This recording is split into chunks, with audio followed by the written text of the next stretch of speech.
Hello everyone and welcome to yet another recreational programming session with Mr. Azuzin. So I found an interesting article some time ago. It's called The Ultimate Soul Linger Page, or Why is My TCP Not Reliable? It's actually a very old article from 2009. That's how freaking old it is.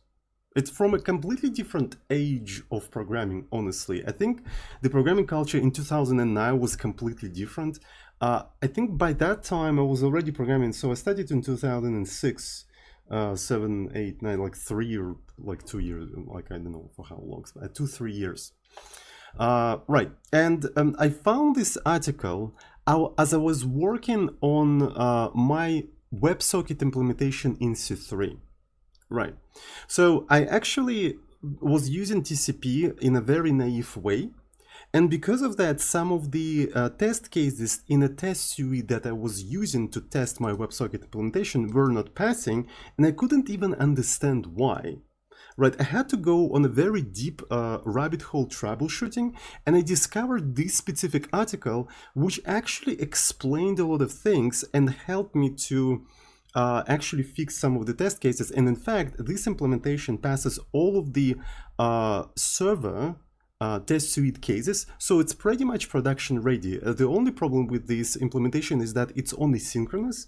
I'm gonna eventually turn it into asynchronous implementation, right? And once I do that, maybe I'm gonna even do that on the stream, but it's gonna be a separate topic. We're gonna integrate it into our multiplayer game, right? But that's for a little bit later. So this article is very interesting. It actually demonstrates you that you kind of don't know TCP.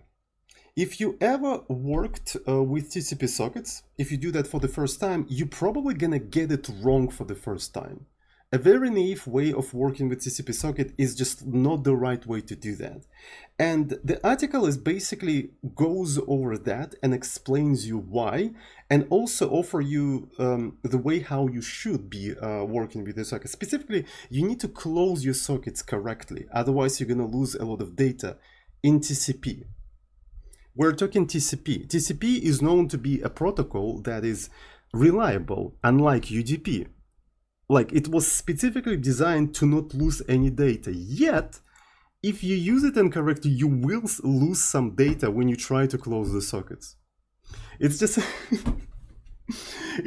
honestly, it's such a food gun, and I'm actually extremely grateful for the person who wrote this article. So what I want you to do today, I want you to read this article. So we're going to be doing an article reading stream. And on top of that, this article contains a bunch of snippets, which while I was implementing my WebSocket implementation, I didn't really experiment with, but I want to actually conduct some of these experiments, right? Some of the experiments, they're trying to send like a lot of data, and then on the other end, they quickly close and observe that not all of the data was actually received. Right, even though it's TCP, you're not supposed to lose any data, you will still lose some data if you don't close things properly. Right, yapping session, yeah, so we're turning into a yapping streamer. Right, so tech yapping, let's fucking go. So, this post is about an obscure corner of TCP network programming, a corner where almost everybody doesn't quite get what is going on. I used to think I understood it, but I found out last week that I didn't. So I decided to trowel. What the fuck is this word? I've never heard this word. It's an old word from 2009, apparently. I decided to trawl the web and consult the experts, promising them to write up their wisdom once and for all in hopes that this subject will be put to rest. Honestly, that didn't help, right? Because as I was Googling actually this kind of problem, this kind of question pops up quite often. But to be fair, a lot of people just give the link to this specific article and the discussion usually kind of closes, right? So I think that in this particular article kind of worked as intended. So the experts are these lovely people, okay, thank you so much for them, responded, and here is my write-up. Even though I refer a lot to the Linux TCP implementation, the issue described is not Linux specific and it can occur on any operating system. Okay, what's the issue? Sometimes we have to send an unknown amount of data from one location to another. Makes sense. TCP, the reliable transmission control protocol, sounds like it is exactly what we need. So from the Linux TCP man page, TCP provides a reliable stream-oriented full duplex connection between two sockets on top of IP for both V4 and V6 versions. TCP guarantees that the data arrives in order and retransmits lost packets and generates and checks a per packet checksum to catch transmission errors. Okay, that sounds like a perfect protocol to me, at least. However, when we naively use TCP to just send the data we need to transmit, it often fails to do what we want with the final kilobytes or sometimes megabytes of data transmitted never arriving. Let's say we run the following two programs on two POSIX compliant operating system with the intention to send 1 million bytes from program A to program B. 1 million bytes, it's actually 1 megabyte, right? So we're sending 1 megabyte. So here we're opening a socket, we're just connecting to a remote host, we're writing some stuff, right? So, and it returns 1 million and we close the socket, right? So that's a very simple program, like literally 4 lines of code. And on the other end, we're actually doing the server thing. We create the server socket, we're binding it to a specific address, we're listening, and this is basically a buffer how many connections we can actually accept. We accept this thing, we write something back for whatever freaking reason, right? So I don't really know what's up with that. And then we're trying to receive the data in chunks, right? So that's what we're doing. We're receiving the data in chunks, and what exactly we do? We're just counting it, right? So we're just counting. So we have a counter that counts how many bytes we have received, right? And then we print how many bytes we received. So the quiz question: what will program B print on the completion? So 1 million, something less than 1 million. It will exit reporting an error. Could it be any of the above?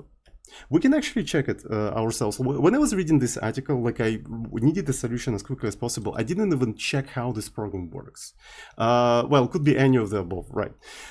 So that's true. But I never checked any of this code. I kind of want to like literally go ahead and like code up this example and check it. Furthermore, I actually have 2 machines in here connected to a local network. We can actually run one program on one machine and another one on another, right? So just like to emulate like a real world situation and see if it actually loses any data, because I think it's kind of interesting, right? So let's go ahead and do that. So let's go ahead and do that. So let me see.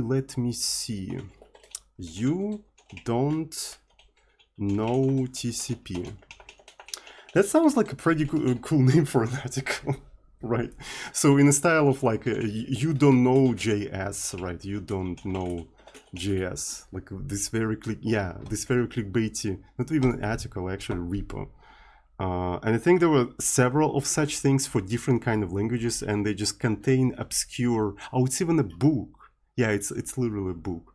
I actually saw a bunch of other things for other languages, not really books, but basically a collection of snippets.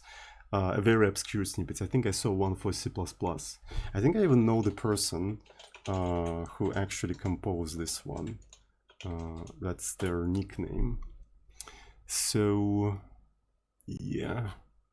I wonder where it is. I think they had... Yeah, you don't know CPP. This one, I really like this actually. Like a lot of this shit is just like a very obscure things in a standard that actually have changed subtly between different versions of the standard, right? How you remember this nickname? Dude, I mean, are you freaking serious? Anyway, you just self-reported as not being a hacker. Congratulations. Anyways, so yeah, let's continue. So let's actually code it up. Right, so we're gonna have a program A, which is probably, we should call it a client, right? So I think we just should call it a client, but anyway. Int main, and there you go. So let me just go ahead and copy paste that stuff. Why can't I copy paste it? There we go. And let me just try to build it right away.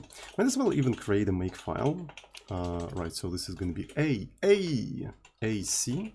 Yeah. And then here we're gonna do CAAC. Maybe I'm also gonna enable a bunch of warnings and maybe even extra warnings. And that's about it, right? So I'm gonna try to build this entire thing, and obviously it doesn't build because yeah, it's not a finished program. It's just like a pseudocode, right? So it has to be int first of all, that's for sure. Socket, where socket is defined, let's actually man that big. We're gonna be manning up that big, and we have to include le sockets, right? So we have to include le sockets for this function to even exist. So what the fuck is a remote? I have no idea, honestly, because I don't know the definition of the connect. So let's take a look at the definition of the connect. It has to be a sock address. How do you create a freaking sock address? I have no idea, honestly. So is there any examples? I probably have to do some sort of like a weird resolution and whatnot, but maybe I can steal some stuff from one of my repos called CWS. So this is basically from where I actually translated my WebSocket implementation in C3. I think there was an example in there for the client or something. Right, so this is echo, and this is an echo client, right? So, and here, yeah, this thing. This is a very annoying thing, is that like the server, the service, yeah, but we need to actually do a DNS resolution thing. DNS resolution thing. I don't remember how to construct this address. I remember there was like a very easy way to do that. Maybe we can just ask like a, you know, ChatGPT, or not even ChatGPT, but just Llama, because yeah, so something HTONs and whatnot, but yeah. So how on Linux for the function connect, which connects to an address. So let me actually put this to an address. How is for function connect which connects to an address? Specify the address as an IP. I don't remember. Right, so I really don't remember how to do that. Yeah, so something like yeah, something like that. So, but this is a, why is that a server address? Connect, bro, connect is used by a client. Oh, you call it a server. Oh, okay, I see. So because you're connecting to a server, that's why you're calling it a server and stuff like that. So the function that we need in here is just inet python, right? So that's the function that will allow us to do this kind of thing. All right. So, and what it does, convert IPv4 and IP addresses into text in a binary form. Right, and here it accepts the destination, which is just a void pointer, and it will accept a scene address. So this is how you do that. All right, so let's copy paste this entire thing. So this is going to be the server address, right? So this is the server address. I wish they actually provided like a full program in here, right? Oh, wait. Programs can be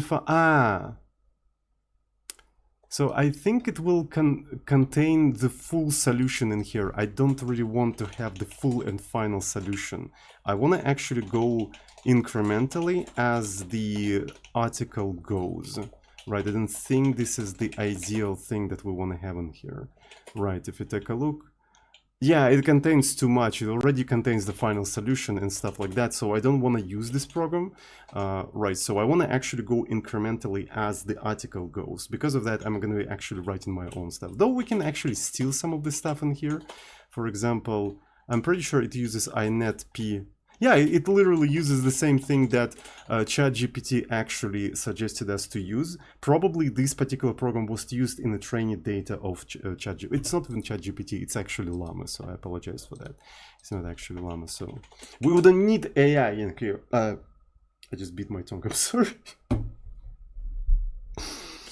That's what you get for denying AI. The AGI actually literally just punished me and they beat my tongue. For fuck's sake. Anyway, so here is the remote address and stuff like that. So that's basically what we have to do in here. Right, so let's go here. Yep. Exactly. Yep. Disgusting tabs. Imagine using tabs in 2024. Disgusting. Disgusting, mate.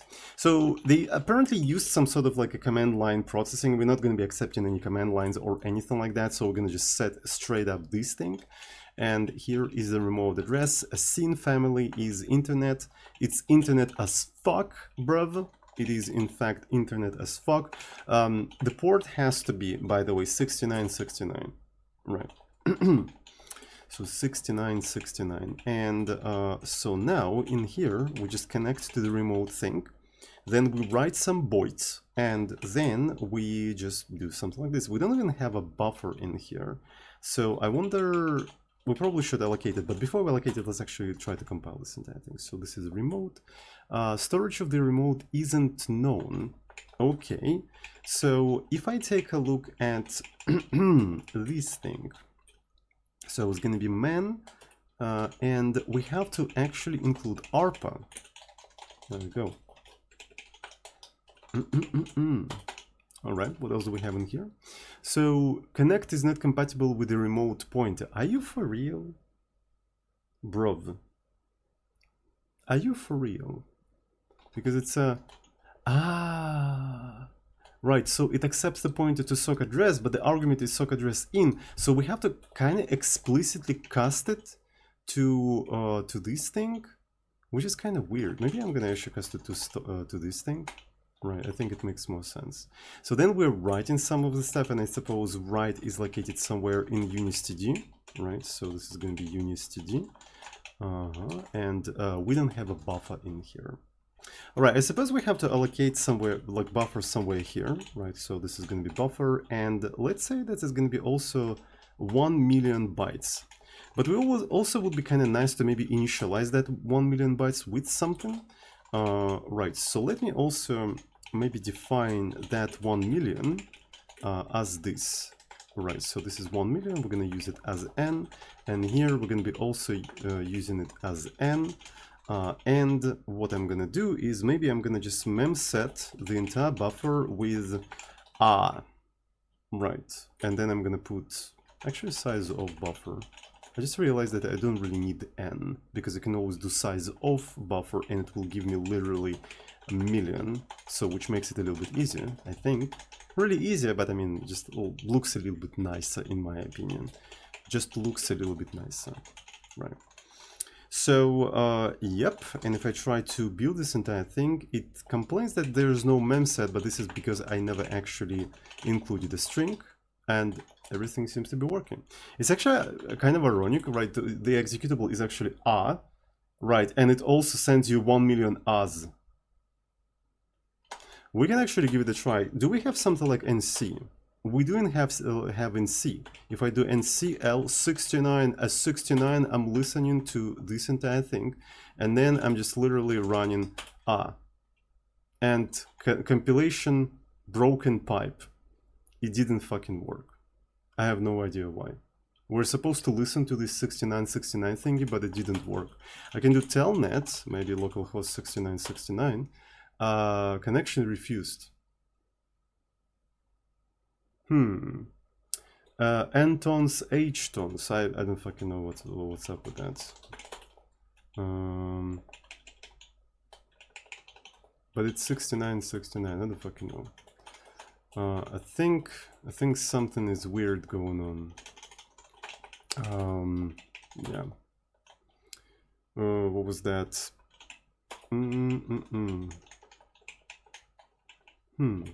What is this function? Because it's kind of a sus function, honestly. What is this sus function? Convert values between host and network. Why is it done like this? Why is it done like this?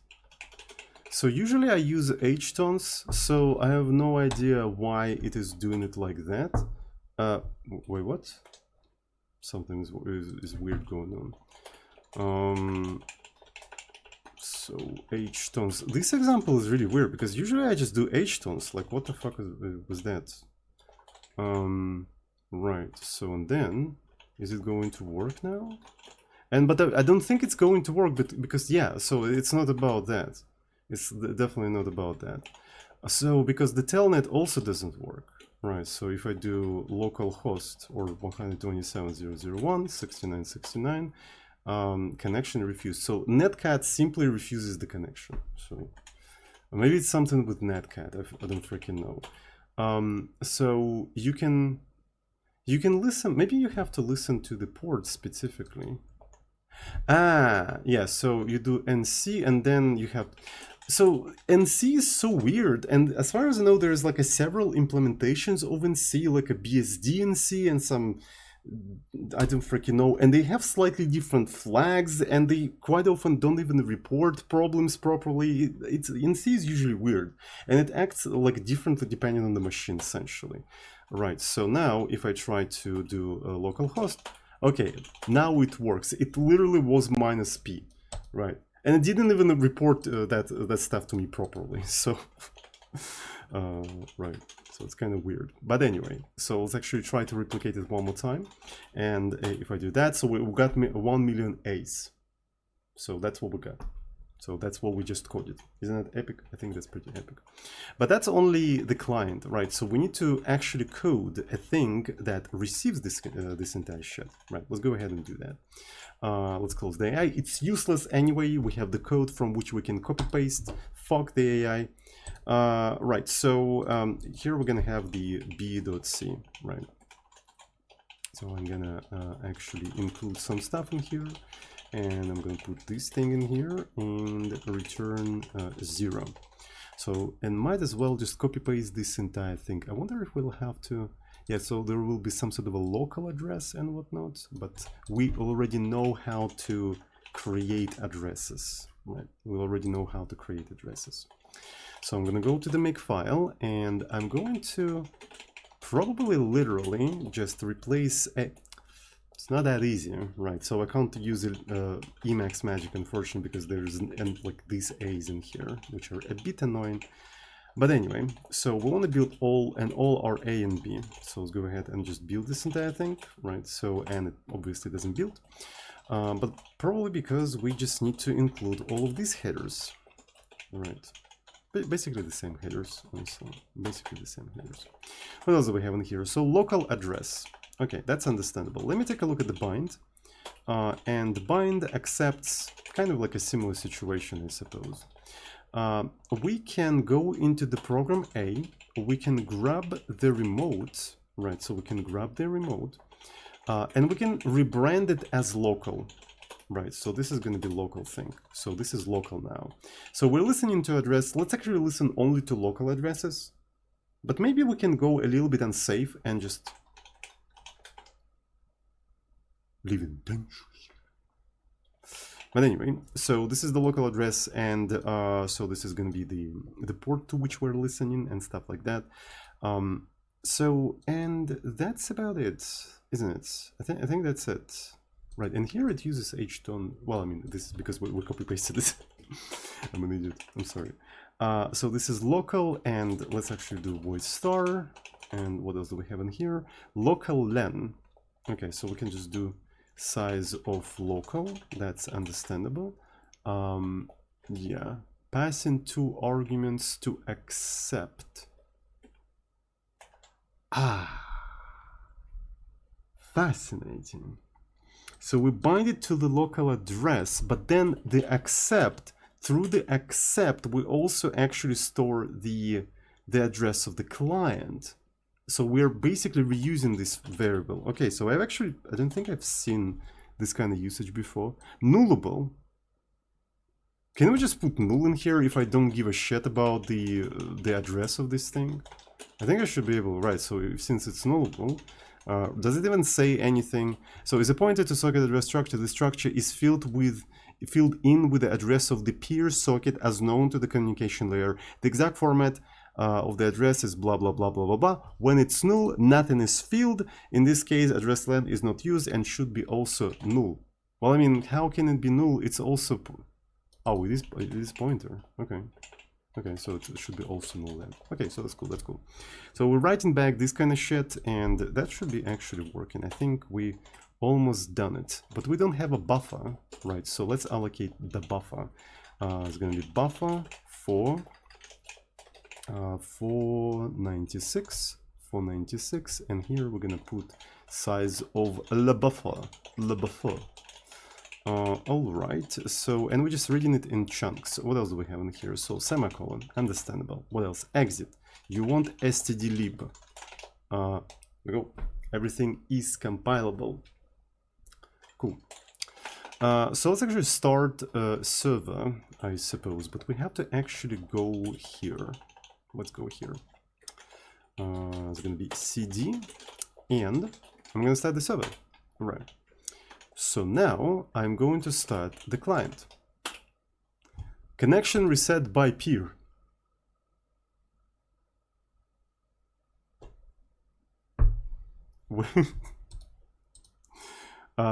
So it will exit reporting an error.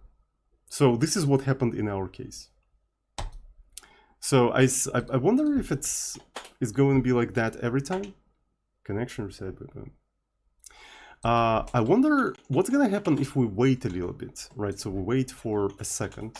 So let me see. So something like sleep, right? Do we have sleep? Well, this is not what I wanted. Let's actually do sleep. 2 electric. Where is that? Oh, okay, so it's 3. It accepts seconds. Okay, so that's cool. Let me rebuild the whole thing. Okay, but I mean, it's one of the actual answers in here, so it's kind of totally fine. But I wanted to you know, fail with something else. Yeah, it wasn't connection reset. So maybe also wait in B. So I just want to make sure that this is expected, right? So I want to make sure that this is what we expect in here. Maybe it has something to do with the broken pipe or some stuff like that. Right. So because, yeah, so P error, so it fails with this. Oh, this is the problem with this program. Why does it fail? Do we really have to fail? We can, so does P error fail for you, or does it just print? So print a system error. Okay, so it just prints that. I think it shouldn't actually exit. I think what it should do, it should just break, because I want to be able to also see this kind of thing. Like, come on. Like, why would you exit? Like, I'm really curious, like, how many bytes you received. So this was the problem with B, specifically. That's what the problem with B. I don't like this implementation. All right. So let me see. And now in here, we're going to start A. Right, I want to see the error. All right. But we also received all of the like 1 million in here, right? We also received 1 million in here. Okay, so now let's not wait anymore, right? Let's do make -b and something like that. And of course, I didn't run this entire thing, right? And yeah, it still received everything, but it also failed. Anyways, so we're gonna assume that the answer was it will exit reporting an error, right? So this is our case, but I mean, the actual answer is the D. It could be any of the above, right? So it can be any of the above. All right, what is going on, boys and girls? What the fuck is going on here? Sending data over a TCP socket really does not offer the same it hits the disk semantic as writing to a normal file does, if you remember to call fsync, of course, right?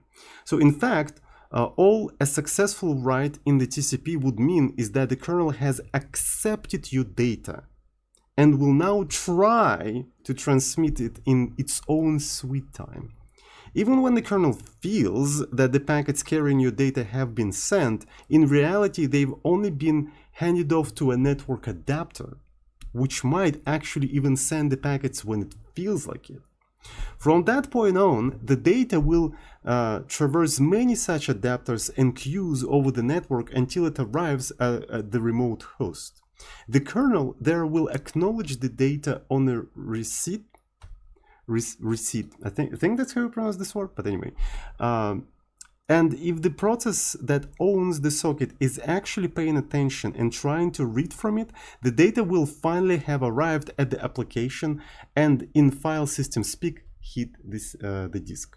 Receive. Okay, so cool. Note that the acknowledgement sent out only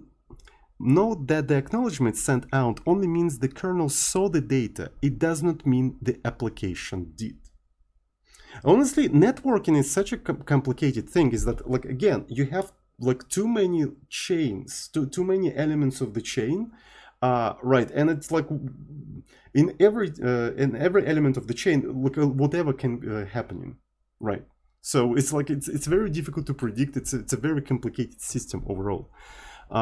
So okay, I get all of that, but why didn't all data arrive in the example above? In our example, it actually arrives like completely.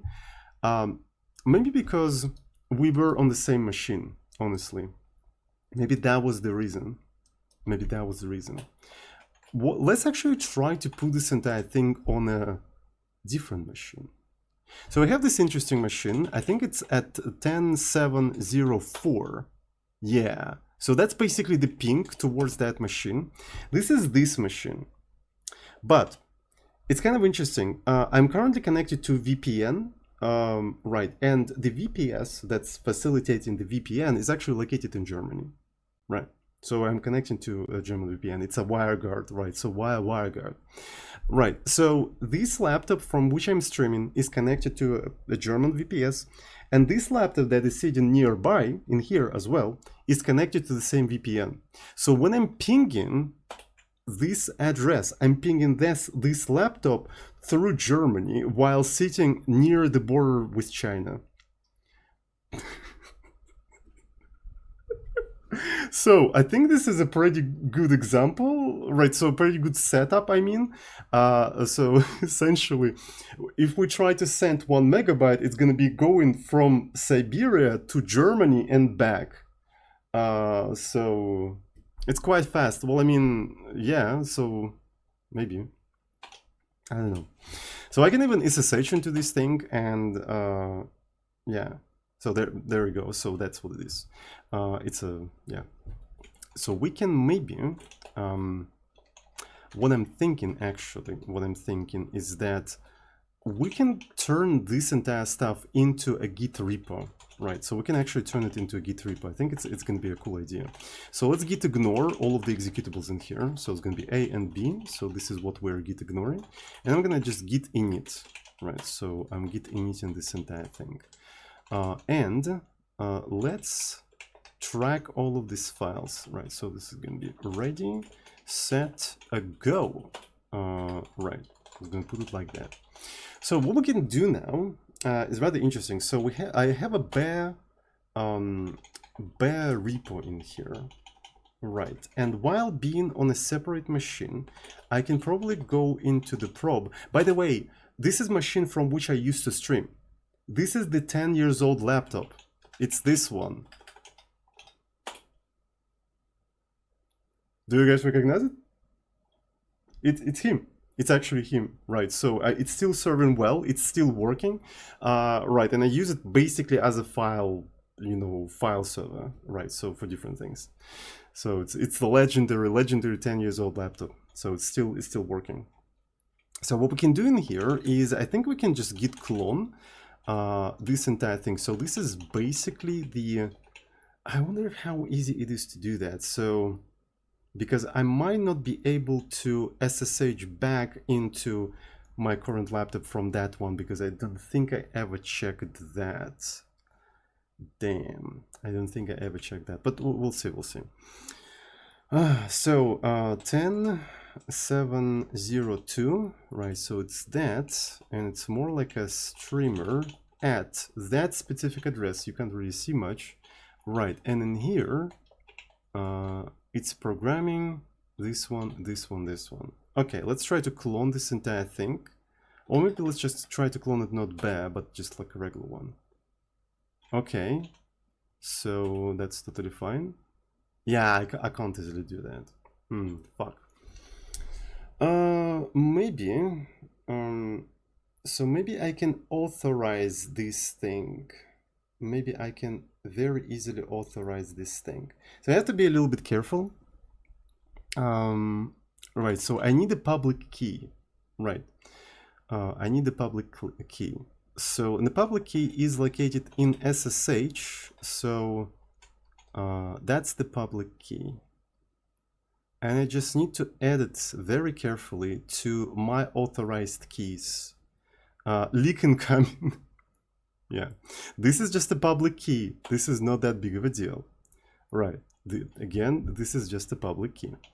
So then I'm going to authorize one of my things in here. So, oh, I don't even have authorized keys in here. Okay, authorized keys. Okay, that's pretty cool. Let me try to cat this thing one more time because I resized the terminal, so there might be something weird in here. So I'm authorizing myself like this. Okay, and I'm saving. So I just authorized my laptop, my streaming laptop, and this thing. So now I should be able to do this git clone one more time, and it should actually work. And it did. I just performed a very dangerous operation live on stream. If I just made a mistake and cat the private one, that would have been disaster. But yeah, everything's fine now. All right. So that's pretty cool. And it just worked, and I actually managed to clone that.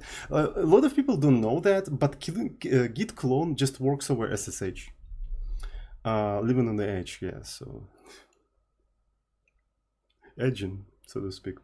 Right, so a lot of people don't know that, but Git just works over SSH.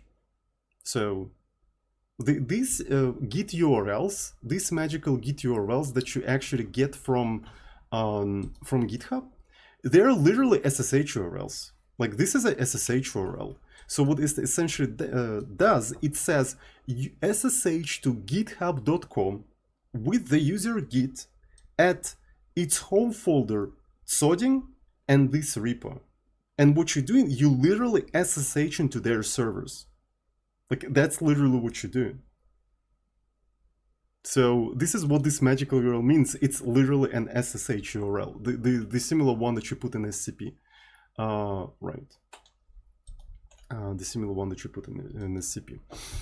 So, and that means that you can just actually use like git push, git pull between machines that are located within the local network. You don't even need GitHub. You don't even need like a Git instance or GitLab instance or anything like that. You just need to install Git on both of the machine and that's it. So they just work, right? So that's how Git was designed to work. Anyways, so, all right, what do we have in here? But we have to be listening to all of the addresses from now on, right? So that means I have to kind of update what I have in here. So we do, in fact, listen to all of the addresses in here. So let me actually rebuild the whole thing. And yeah, it is building. So it took some time to actually rebuild. Right. So, and in here, we are connecting specifically to this one. So maybe it makes sense for me to also accept that through command line arguments, but let's define maybe an address, right? So this is an address for 127 address, and I'm gonna actually go in here, something like that, and I'm gonna rebuild the whole thing. And now let's go and do 10 7 4. That's what it was, right? So 10 7 4, I think. All right, so I'm a little bit nervous, right? Because now I'm gonna start B. So the B has been started, right? So let's rebuild everything in here, and I'm starting A. Fuck yeah. We didn't receive anything. So we literally didn't receive everything. So that's actually kind of cool. So we just like actually increased the path between A and B, and now we lost some data. On TCP, by the way. That's a very good fucking example. That's a perfect fucking example, right? So this is TCP, a supposedly reliable protocol. We just sent 1 megabyte from one machine to another one through Germany, and we lost some data. Where's the fuck is, how the fuck is that a reliable protocol? It is not, because we're doing that incorrectly, right? Very cool example, very cool example. Okay, so I can actually exit that. So maybe we'll get back to this laptop one more time in the future. So everything is already set up in there. Right, so let's go ahead and continue reading the article. So, okay, but all the data was not arrived. When we issue a TCP, when we issue a clause on a TCP IP socket, depending on the circumstances, the kernel may do exactly that. Close down the socket and with it, the TCP IP connection that goes with it, right? And this does in fact happen, even though some of your data was still waiting to be sent or had been sent, but not acknowledged, the kernel can close the whole connection, right? The German government still, okay, the German government still my data, so that's what's going on. So, the kernel whole connection. This issue has led to a large number of postings on mailing lists, Usenet and fora, and these all quickly zero in on the so linger socket option, which appears to have been written with just this issue in mind. When enabled, a close or shutdown, and we haven't talked about shutdown. Shutdown is actually a very interesting function, right? So people who work with sockets for the first time kind of ignore this specific function, but it's actually a very important one. So these functions will not return until all queued messages for the socket have been successfully sent or the linger timeout has been reached. Otherwise, the call returns immediately and the closing is done in the background. When the socket is closed as part of the exit, it always lingers in the background. Okay, so we set this option, rerun our program, and it still does not work. Not all our million bytes arrive. Okay, so I don't even know, does it? Right, so we actually need to check that. So how do you set a so linger? So you actually set option or something like that. So they didn't even provide any good examples or anything like that, but I want to test that. So, and honestly, like I really don't like how it just fails with connection reset, but I guess that's what's happening nonetheless, right? So, because you close the connection and it resets. But anyway, set sock OPT, yeah, so it's a set sock OPT. I just need to see how exactly you do that. Right, set sock OPT. So linger, maybe we can Google up so linger example. Let's fucking go. So when is option is required, so linger. Damn. In 2024. That's very interesting. So I remember that so linger actually, you know, accepts like a structure and stuff like that, right? So this is the structure. You have to, yeah, you literally have to set it's like to true, and then you have to set the linger timeout, and then you set it like that. So let's actually go ahead and do that. Right, all right. So A and B. So this is linger, so linger. We set it to true, and then we also set option. So we set it to socket, and that should be it. Oh, I keep forgetting that size of actually doesn't accept parentheses. It's so funny. Everyone writes size of with parentheses, but size of is actually kind of similar to return. You don't do return like this. Right, it's an operator. Like I keep forgetting about that, right? So I'm so good used to like calling this as a function. I forgot that you can actually call it like that. Casey does, right? So Casey actually does. I suppose he does this kind of thing for the same reason like why he does size off for the consistency. Right, so some sort of for the consistency, but anyway. So here we set so linger, right, and if I try to rebuild this entire thing, so it's true, we probably have to put 1 in here or something. Maybe we can put true. Yeah, and true is actually part of the boolean, so that's what we have to do in here. Yeah, I don't know how good of an idea it is to do things like that, but it is what it is. So let's SSH to here, right, to this machine, and let's go to here, run B. Was that you don't know? It was actually probe. I forgot where it was. Yeah, here it is. So let's start B, and then we are going to start A. Oh, that is funny. It even kind of waited a little bit, but it still didn't receive everything. Yeah, we still didn't receive everything. So if I don't set this option, right, will it have this timeout? Let's measure the timeout. I'm really curious. So here's that. Then I do time. So it took like 1 second or so. Okay. So now if I go here and I do not linger at all, just rebuild everything just in case and just do A. Nah, it's pretty much the same amount of time. So yeah, the option doesn't affect anything, right? The option doesn't affect anything. Like you still, you know, don't receive all of the data. And that's exactly what the article said, by the way. That's exactly what the article said. Okay, how come, I suppose? How come? It turns out that in this case, section 4.2.2.13 of RFC 1122 tells us, that's the nerdiest shit I've ever read in a while, that a clause with any pending readable data could lead to an immediate reset being sent.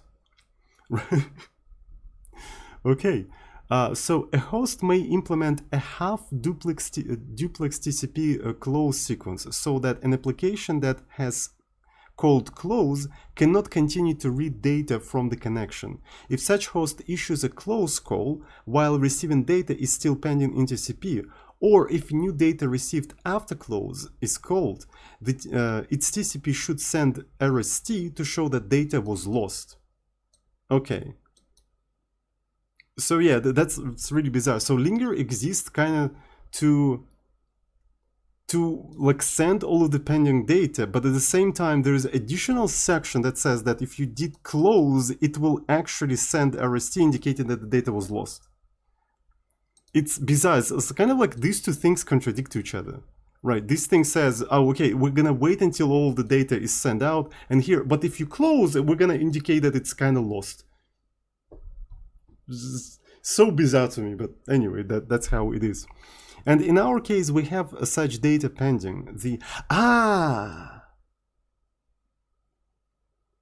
So it only happens when there's some data that you need to read pending. That is so interesting. So that means if in B I remove that stupid welcome, right, that was actually asking question about, it might actually work? Is that the case? Right, if I just remove this line so that you tell me that linger will work now, it only loses the data when there is something for A to read, because B sent this welcome. That's such a weird... Okay, so let's actually test it out. Push issue, maybe. Like, the problem is that I don't really know the specifics of TCP. Right, so I know that it has SYN, ACT, whatever, but I don't really know when and what is sent, right? So I only know about this thing as terms, but how exactly they are implemented, I don't know anything about. Maybe I'm gonna do a stream where I like literally learn TCP protocol, or maybe try to implement the TCP protocol just to learn it, because I know almost nothing about it, except that you send some data and you have to acknowledge it, right? So that's the only thing I know. Anyways, so let's actually remove this thing, right, so let's rebuild this entire stuff, and I'm gonna actually run, right, and in here, I'm gonna, let's not linger, it's gonna be -B, and I'm gonna just run this thing. Okay, and we received everything, actually. Without the linger, by the way. We just received everything without the linger, right. We didn't even need linger. That's funny. But yeah, we received everything. But now, welcome. So apparently that welcome is important to reproduce the problem because you have some pending data.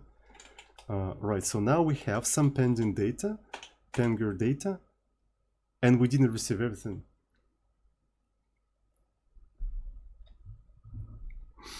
So the worst part of TCP is that by default, if you're doing something simple in a naive way, it will just work until you start doing something more complex, and only then it will actually start showing you this kind of bullshit.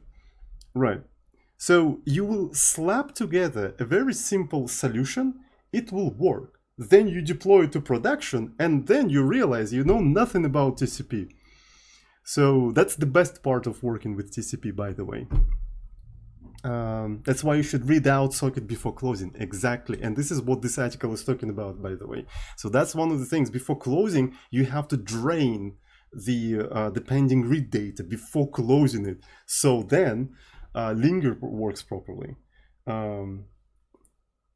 Is this related to half duplex, full duplex? Kinda is. It kinda is. I'm also not fully understanding it, but it's kind of fascinating nonetheless. I'm also kind of learning with you. So in our case, we have such data pending, which is welcome, we transmitted in program B, but never read in program A. If that line has not been sent by program E, it is most likely that all our data would have arrived correctly. Okay, that's pretty cool. So if we read the data first and linger, are we good to go? Not really. I really fucking like this article. It's like you can feel that it was a huge rabbit hole for the author of this article. It's just beautiful. Not really. The close call really does not convey what we are trying to tell the kernel. Please close the connection after sending all the data as submitted through write. Luckily, the system call shutdown is available, which tells the kernel exactly this. So this is kind of the purpose of shutdown, right? So there's a shutdown and there's a close, and these are two different operations. Shutting down the socket and closing the socket is not the same. So however, it alone is not enough. When shutdown returns, we still have no indication that everything was received by program B. Right. So let's actually take a look at like shutdown, because it's rather interesting. By itself, the definition of shutdown. Shutdown part of the full duplex connection, right? So you shut down a specific socket and you shutting down the end of the connection, essentially how, right? So this call causes all or part of the full duplex connection on the socket associated with the socket D to be shut down. If how is shut RD, further reception will be disallowed. So you're shutting down the read end of the socket, but you will be able to write into it while the read is shut down. So you're just basically telling the kernel that I'm not going to be reading any more data. And I suppose if there's any pending data, it will basically notify the other end that it was lost or something. So if how is shut write, further transmission will be disallowed. If how is both of them, a further reception and transmission will be disallowed. So that's basically what shutdown is. Right. So, okay. Let's take a look at it. What we can do, however, is issue shutdown, which will lead to a FIN packet being sent to program B. Program B in turn will close down its socket, and we can detect this from program A. A subsequent read will return 0. Right. So the idea, how you even close all of that. So in the program B, we sent all of the data and we're shutting down the right end of the socket. Essentially, we sent all of the data and we're then telling the kernel we're not going to be sending any more data. So that's what we're saying. After that, we're draining all of the pending read data and only then closing the socket. That's the correct way to actually send some data over TCP and close it. Right. If you don't do this stuff, you're gonna have a lot of problems, honestly. You kind of have to do this kind of thing. Shut down the right end and then drain the pending stuff. So, is this perfection? Well, if we look at the HTTP protocol, their data is usually sent with length information included, either at the beginning of an HTTP response or in the course of transmitting information, so-called chunked mode. Right, so even that is not enough, right? So you need to implement some additional mechanism at the protocol at the layer higher, just to be safe, you know. Using the shutdown technique above really only tells us that the remote closed the connection. It does not actually guarantee that all data was received correctly by the program B. The best advice is to send length information and to have the remote program actively acknowledge that all data was received. Isn't that the point of TCP? To acknowledge the data that was received? This only works if you have the ability to choose your own protocol, of course. So yeah, what's funny about this entire thing, you kind of read upon it, and you still don't fully understand what is going on. So yeah, it's just like, it feels like this is this kind of things that you have to do. Right. So, and I literally had problems because I was not doing that in, WebSocket implementation. I just added this kind of thing to my WebSocket implementation, and it, all of the cases started to work automatically. So it's just like something that you have to do apparently. Right. So we can try to do that maybe in program A.C. Not sure if we need to even linger in here, but anyway. So we send some data, and we're gonna just shut down sock shut writing. So we're not gonna be writing anything anymore. So on top of that, so we can just drain the buffer, right? So we're simply draining the buffer like so. So we're draining it in chunks though, and the chunks are smaller than this, but yeah, so everything seems to be okay. Now, if I rebuild this entire stuff, so it doesn't like something about, so it has to be int. Let's not run A, by the way. So there's an exit in here, std.lib, and stuff like that, Okay, so everything seems to be working.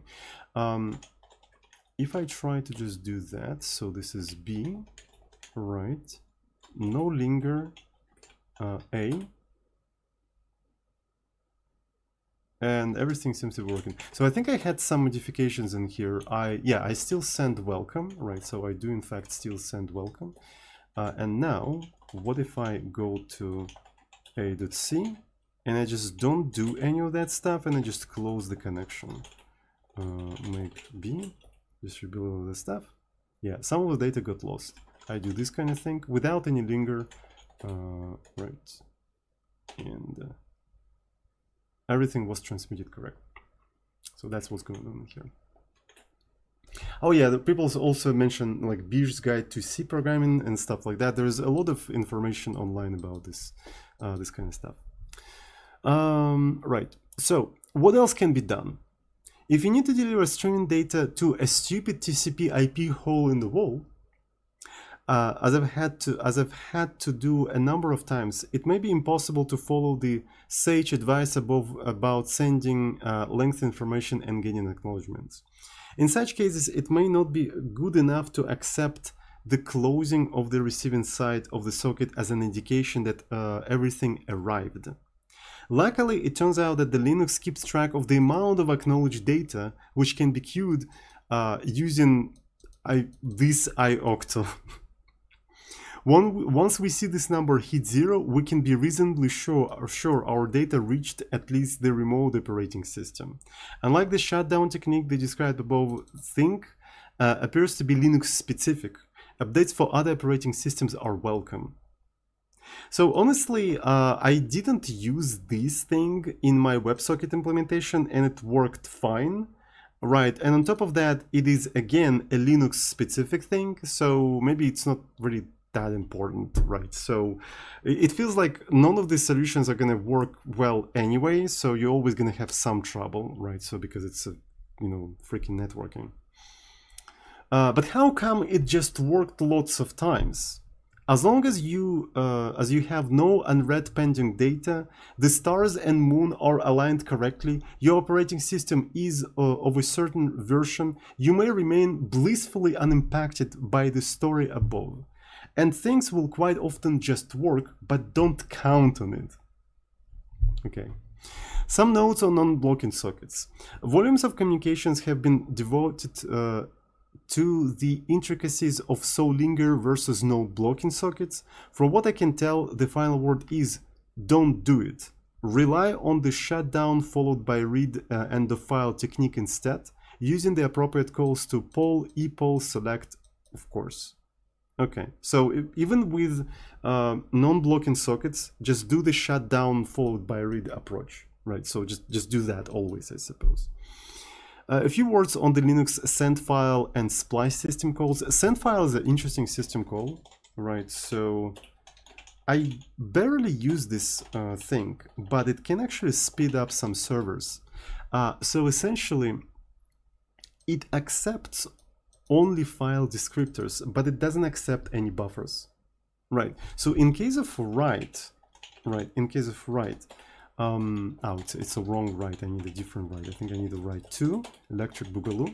So you accept the file descriptor, and also you pass a buffer, like literal pointer to the bytes, to send to the file system or to the network. This one is really interesting. It accepts 2 file descriptors, right? So you open a file somewhere on a hard drive, and you also have a file descriptor that is a socket. And you can literally with this syscall say, okay, copy the contents of that file to that socket.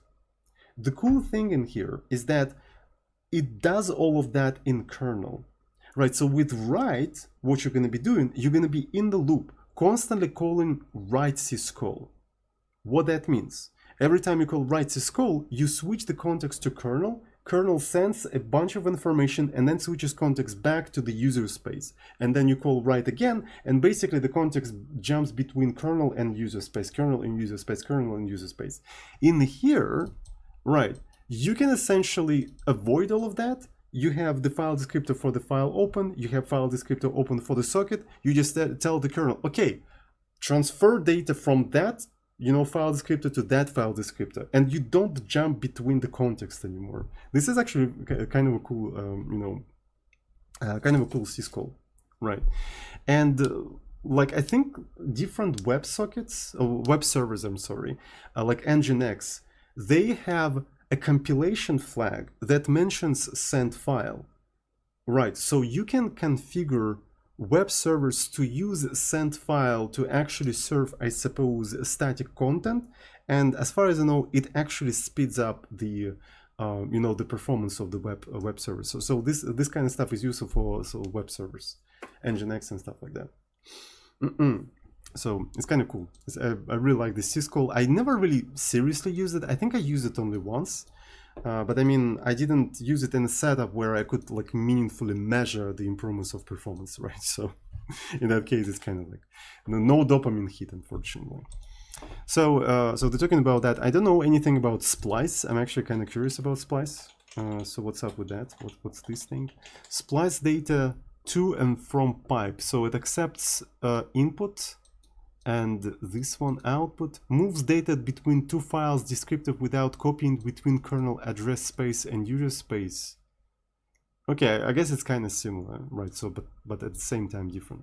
So it should also be noted that the Linux syscall send file and splice hit a spot in between. They usually manage to deliver the content of the file to be sent, even if you immediately call close. Okay, and by the way, it's really important to remember that send file is a Linux specific thing, right? If your application uses this thing, it might not be portable to, for example, FreeBSD. So because as far as I know, FreeBSD doesn't have this syscall. Though FreeBSD has a compatibility layer with Linux, right? So essentially Linux executables in that compatibility mode can work on FreeBSD. So technically maybe FreeBSD does have send file, right? It kind of emulates send file to make the Linux application works. But I know nothing about FreeBSD at all. Right. They usually manage to be sent even if you immediately call close after they return. This has to do with the fact that Splice, on which send file is based, can only safely return after all packets have hit the TCP stack, since it's zero copy, and can't very well change its behavior if you modify a file after the call returns. Okay, please know that the function do not wait until all the data has been acknowledged. It only waits until it has been sent. Oh, okay, so it doesn't acknowledge anything. But we're not going to be using that anyway, and in my WebSocket implementation I was not using these syscalls anyway. So yeah, that's basically how you're supposed to work with TCP sockets. That's how you're supposed to send data, and that's how you're supposed to close the sockets. Which is kind of funny, isn't it? So it is in fact kind of funny. And essentially what I want you to do, I want you to take this knowledge and maybe apply to my notification app, right? So which is called Tor, right? So I already streamed this app before. Let me actually find the previous episodes that we had in here. So let me find, I think it's at Soding Daily. Can I just find the Soding Daily channel?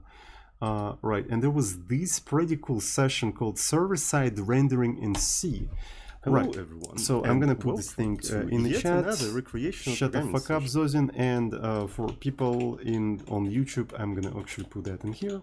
So it's basically called Tor, Total Recall, like this. So it doesn't do anything if you just call it, right? But you can actually add some notifications like full bar buzz. Right, and one of the things you're supposed to do, you're supposed to put Tor call in your basher C, right? And essentially, every time you open the terminal, it actually shows you the reminders that you added in there. Not reminders, but notifications. So on top of that, it has mechanisms of reminders, and reminders are generators of notifications. So essentially, you can configure a reminder to fire off every month, every week, every day, and stuff like that. So, and essentially, when you open up a terminal, you may get a periodic reminder to do something. I developed that for myself, right? So, and it's actually specifically fine-tuned to my habits and stuff like that. So because of that, I generally do not recommend using it. Right, but one of the things that we added in that session, we actually added a web interface for this thing. So you can actually do Tor serve, and it starts up the the WebSocket interface, right? And it shows you the current notifications, the current reminders, and stuff like that. So, but that's the only thing it's capable of doing, and it's using a custom HTTP server written in C. This entire thing is written in C, and it uses custom HTTP server. Like, we're literally opening sockets, we're literally reading some data, we're literally parsing the headers and stuff like that, and then we're generating the HTML back. Actually, on the server side, we also have our templating engine, and you can learn more about all of that in that episode that I linked in the description. 90% of Nginx in one stream. Yeah, exactly. That's what we did. So, and essentially what I want you to do, right, I want you to apply this knowledge to this server, right? So, because right now it doesn't do any of that stuff because it was written without like knowing any of this. Right, so that's the goal of today's stream for me, was to actually like add a proper closing of the sockets and stuff like that. But I've been already yapping for 1 hour, right? So, and I kind of ran out of my tea, so I'd like to make a small break, make a cup of tea, and after that, we're gonna actually try to, integrate this entire thing into the web server of Tor. Sounds good? Sounds Gucci? Sounds what? Tamaguchi? Let's fucking go. All right, I'm back. Let's try to incorporate our newly discovered knowledge into the application. So first of all, I think I want to fetch the latest changes for the application. So there's some stashes. I'm not sure how useful they are because they probably aren't, right? So because I've been developing this thing on a different account, so it's probably something very, very old. So here are the recent commits. And how many changes did I make in the application? Quite a few changes, I gotta tell you. Quite a few changes. So... oh, I even moved things around and stuff like that. Yeah. So now everything is located in its own folder. So it's been a while, actually. It's been a while. I wonder what's going to happen if I try to build this entire thing. Oh, it's trying to rebuild the entire SQLite. So this application uses SQLite for the database. Right, and it's actually using SQLite amalgamation, meaning it's a concatenation of each individual file of the source code of SQLite, and it's compiled as a single translation unit. So on my machine, on my pretty beefy laptop, it takes, I think, like 1 minute or something to compile the entire amalgamation. Well, not really, like less than 1 minute. It's already done. So anyways, so let's take a look at what we've got in here. Tor, by the way, has a system of commands, right? And you can even look up you know, documentation for different commands and stuff like that. They have categories and stuff like that. And serve is a separate subcommand, right? So within the source code, though, we have a huge table of these commands. That's how the, you know, the help is generated. Here's the thing, actually. Here's the thing. So if you do help, it shows you the description of the command, but it always shows you the first line of the description, right? To see full description, you have to do help that command, and only then it will show you the full description. So our help system literally parses and splits by the new lines, and in a short mode, it only shows you the first line.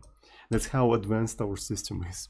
Anyway, so we need to find something like serve, right? So here is the serve. And here we have things like name, signature, description, blah, blah, blah. And most importantly, we have a function which is called when you call this command. So let's actually find this function. We have like, you know, 1,000 lines of code. Right, so where is that function? Here it is. Here is the function. So we have a bunch of parameters and stuff like that, which we in fact ignore. We don't really use them in the server. So we open up the database, right? We open up the database and we are starting, you know, le server. So we oh, this one is interesting node. Holy shit, this is such a cool node that I left myself. So let's actually read it. We're intentionally not listening to the external addresses, right? As you can see, we're only listening to this address, right? So, by the way, how am I even using this address? Right, I don't remember using that pin something something something. Oh, I'm using in that address. But I'm definitely copy-pasted that somewhere from the internet, doesn't really matter. So we're intentionally not listening to the external addresses because we're using a custom scuffed implementation of HTTP protocol, which is completely impossible, which is incomplete and possibly insecure. The serve command is meant to be used only locally by a single person, at least for now. We're doing it for the sake of simplicity, because we don't have to ship an entire proper HTTP server, right? So though, if you really want to, you can always slap some reverse proxy like Nginx on top of this serve, right? So I think this is a reasonable thing to do, right? So we're only listening to local connections, right? So because it's not meant to be served to several users, it's only for you. Right, so, and if you need that, well, confirm that you know what you're doing by slapping Nginx reverse proxy. Right. So we got some bits from Void Manager. Thank you so much for getting bits with the message. Speaking of TCP/IP, have you ever looked into or done something with IPv6? Just curious. I actually have in the status bar a very funny thing. No, I haven't done anything with IPv6, but I think I should. Sounds like a pretty interesting topic, so I'll add it to my to-do list, right? So thank you so much.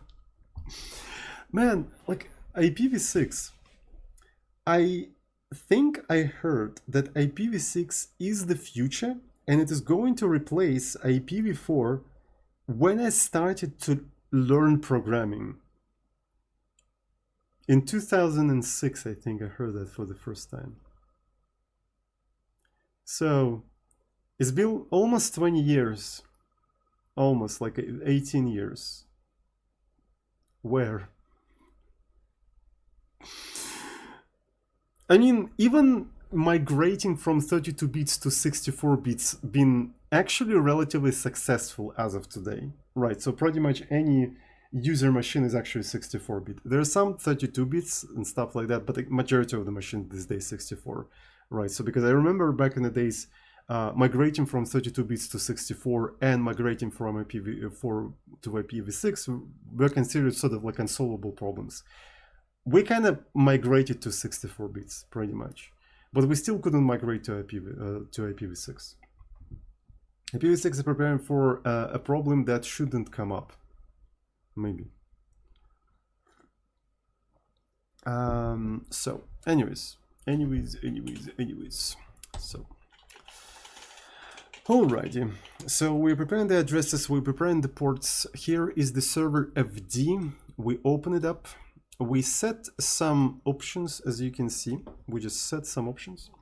We prepare the address and we bind that address, literally binding that address,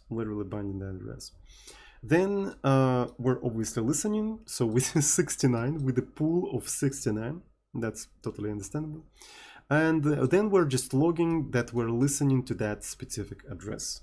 So as far as I know, the port is configurable. In fact, I can, if I do this, it's 6969, but I can actually do 9001, right? So it's configurable. The address is not configurable because, again, it's only listens to local connections. So we have a couple of like pools of data, right? So when we perform SQL queries, we populate these dynamic arrays with data, and then on the next query we clean it up for the next query. Okay. So what are we doing here? We are accepting a connection. We're accepting a connection. Then we're opening a transaction into the database. We're loading all of the necessary data like notifications and reminders, because that's what we want to display in here, because all of that stuff comes from the database. So then we render the page, and we have a very cool system for rendering the page. So let me actually show you. This is how we render the page. So we have a literal template engine, right, that looks like HTML, but it also embeds C code, right? So as you can see, you can embed C code and you can generate some stuff in here. And we have a separate utility that takes this kind of templates and compiles it down to actual C. So it's a compilable template, right? And this HTML is generated by this template. So the compiled version of the template roughly looks like this, right? So here is the embedded C code that you saw in here. So for more information, again, watch that episode, the previous episode of the series. Okay. So that's basically what is going on in here. And then we're preparing the response, right? We're literally hard coding the response. And we're just transferring this entire data, simply transferring this entire data. Then we're committing the transaction, resetting everything, and going on the next request.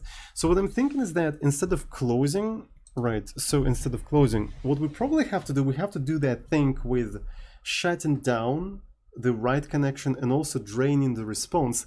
And in fact, we should probably drain the entirety of the response right away, right? That's what we have to do probably. So we just have to accept the response. Not response, but the request. So let's actually create a separate string builder specifically for the request. So the thing with this web server in specific is that we literally just ignore the request. We literally just ignore it. Right, which is not a good idea, because again, we may have like a very similar situation in here as was described in the article, right? So we send some stuff, we send some template, and then we instantly close it, but we have some data pending to be read. It's the request, so we have to do something about that data. Right, so let's go ahead and maybe start reading that request. So we're probably going to be reading it in chunks. So let's actually create like a chunk 1024, right? So, and essentially what we need to do, we just need to do read, and I forgot how to use read. So let's actually look up the documentation for this beautiful, beautiful, magical POSIX function. The POSIX function, thick and chunky. Exactly, my friend. Exactly. So this is a client FD, so we're reading into the buffer. So this is the buffer, and this is size of the buffer. So, and in here, right, so we get the n.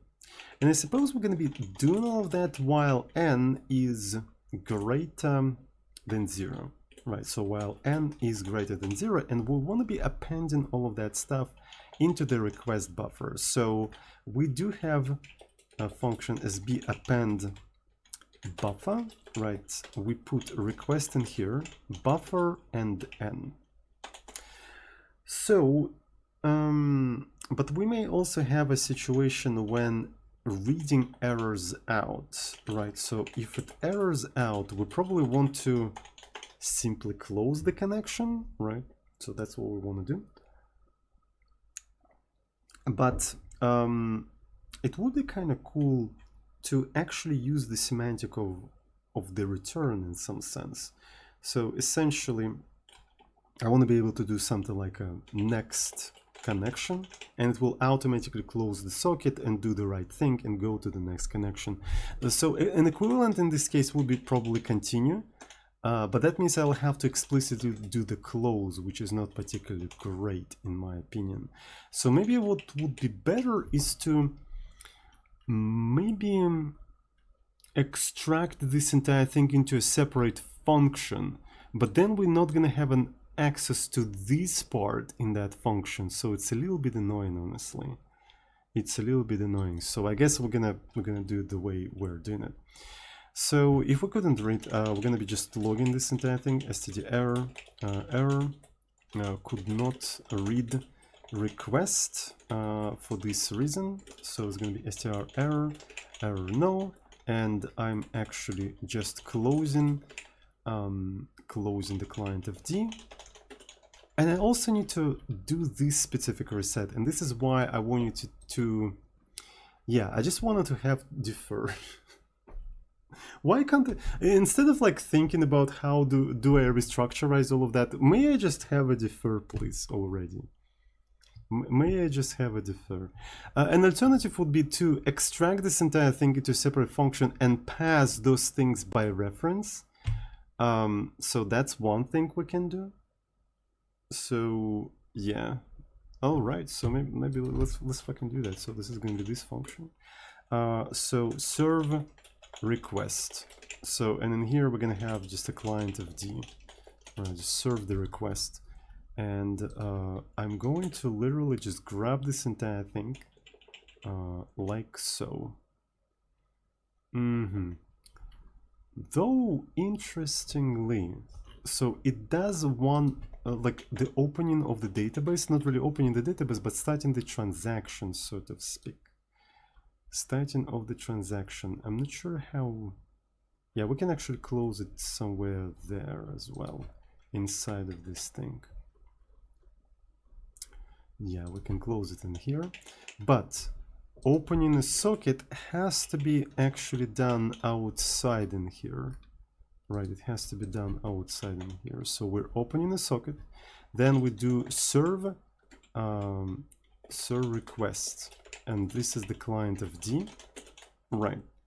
And if something goes wrong in here, right, like inside of this function, we can just do return instead of continue, and it will automatically do the close in here and reset all of these things. But again, one of the things now we'll have to do is to pass all of these things by a reference, which might not be particularly convenient, but yeah, this is something that we have to do nonetheless.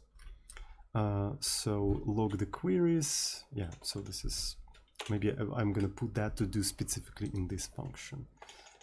We'll see. Yeah, C. If only C had defer, the life would have been much easier. So here's the, yeah, this is what I'm talking about, request. So string buffer, string builder rather, it's a request. I wonder if I can just do a little bit of Emacs magic by copy pasting all of these things and just combining them together and copy pasting them as the arguments. I think this is something that I can do. Are you guys ready for a little bit of Emacs magic? Are you guys ready? Are you guys ready? So this is what we can do, a boom, and then we just combine all of these things together and we put them in here. And that's how we do them. Cool. So can your Vim do that? Can your Vim do that? Full Stack Overflow, thank you so much for the try with the message. When will you come back with Golang? I don't really know. So I have only one project active in Golang, which is the bot. I may actually go back to developing something for the bot, but I don't know when, right? So I don't have any ETAs for you, unfortunately. So yeah, it is what it is, and it isn't what it isn't. I don't really write any new projects in Go, right? So, but that's the only one that I have in Go. So that means there is a chance for me programming in Go again, but it's pretty slim, I would say. It is kind of slim. So what I want to do, I actually want to get rid of those things, then this thing, boom, and then we can combine all of these things together. Though I can do something like, you know, just put ampersands at the beginning, then this thing, and only then we can combine them like that. And now we can just pass them like this. Right, so as you can see, here is the main loop of the server. We have some dynamic arrays, basically a little bit of a memory that is reused on each request. We accept the request, we serve the request, providing the pointers to all of these things. Maybe all of these things should be grouped into separate structure. And so then you can just pass the pointer to that specific structure, because I feel like all of these things I'm gonna be using all the time. And things like request, response, body, yeah, so that all of that has to be probably grouped together, but it is what it is for now. Right, we do the serve the request. A serve request can actually return out of this function early due to errors and stuff like that. That's intentional. And then we properly close everything and we reset the memory so it can be reused on the next request. So that's why I want you to separate that into functions, so it's a little bit easier, because C. Right, so if C just had a defer, I would put this entire stuff into defer and not think about it, right? So I'll put it somewhere at the beginning of the for loop, right? And that we can. So we can have like a limited defer in C, but it is what it is. It is a limited defer. So in fact, we probably need to actually have it right now, because what we're doing in here, as you can see, we're you know, opening transaction and just committing it. So this one is going to be rather interesting. You know what? I think I'm going to put transaction outside of the serve request. Yeah, it's going to be outside of the serve request. Opening transaction, right? Opening the transaction and then closing the transaction, like so. That's pretty cool. I mean, committing transaction, not closing transaction. So accept the request, transaction starts here, serve the request, transaction ends here, closing the socket, stuff like that. Cool. And obviously we'll probably have to drain the remaining requests and stuff like that, and then shut down the right end of the full duplex connection. Right, we're gonna do that a little bit later. But first thing, I need to like fully separate this entire stuff. Okay. So we're reading the buffer, and on top of reading the buffer, we are appending it in here. So we have to perform the read one more time, right? And again, it could probably fail, right? It could probably fail. This code is extremely anal, and I hate it. You know what I should do instead? So, okay, read may return either negative value indicating an error, either positive value indicating that it read something, or 0 indicated it reached end of file. So what I should probably be doing in here, honestly, is essentially while n is greater than 0, just keep appending this entire shit and keep reading it. Right. So that's much easier to do. Then, if at this point n became negative, that's an error. So that reduces the amount of places where I have to, you know, report the error, like only a single place. So this is std error, could not read request, and it's going to be str error no, and we can just return. So interestingly, we can't indicate an error in this function, but maybe we wouldn't even have to. I think the server loop that calls this function really doesn't give a shit whether it failed or not. I don't think it gives a shit. So yeah, we're gonna just return. We're gonna just log and return. So that's about it. Anyways, so then afterwards, we're loading all of the data, we're rendering everything, and so on and so forth. Funnily enough, we're using return defer in here, right? We're using return defer, and maybe that's fine. So that just means we have to just return, since we're not indicating an error, we have to just return in case of errors. So the errors will be logged anyway, so there's nothing to worry about, honestly, here. And in here, we just do break, and we just have to return. Yeah, that's about it. I think that's basically it. We managed to extract the logic of a single request to a separate function, which is good. So this is exactly what we want. All right, so let me now do nop. Let's actually rebuild this entire thing. So what do we have in here? SB append. Oh yeah, so classical C situation, right? So now before, request was a value, so I had to take a pointer of it. Now it's a pointer, so it's an extra pointer that I have to get rid of. So, and auto dereferencing is not a thing in C. Anyways, it is what it is, and it isn't what it isn't. So there's only one thing, and I probably have to do that for all of them, right? So now it is body. So let me query replace body with just body. And if I move it out back into that loop, I'll have to do the thing again. So I'll have to append ampersands again. A lot of modern languages, they basically came up with a notion of auto dereferencing for these specific cases, right? So if you have one pointer, it just like allows you to dereference one layer, so you don't have to do this kind of stuff, right? But again, we're talking about C.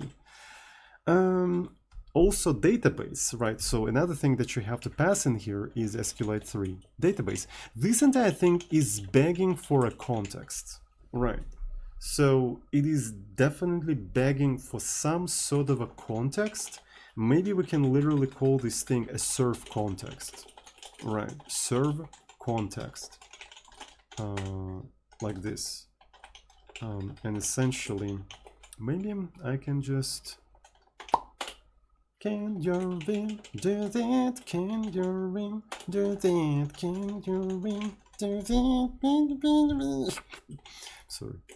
So, and instead of this kind of shit, we can just do, you know, serve context, that by a pointer.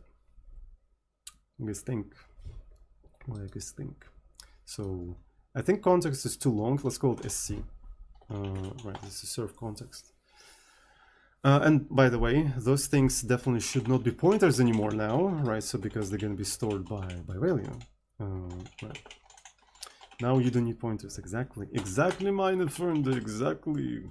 Eggs fucking actually, mate. So this is that, and now we. That's what I'm talking about. Right now, I have to do the opposite thing. Thank you, C. Very cool. I really appreciate you. Like, I mean, and after that, people tell me that I'm somehow a fan of C. I fucking hate this language. So the only reason why I keep using it is because it actually filled like almost irreplaceable niche, right? With its simplicity. It's just, it's kind of annoying, right? So it's kind of annoying. And the worst part is that the committee of C standardization is kind of not really that interested on improving this language.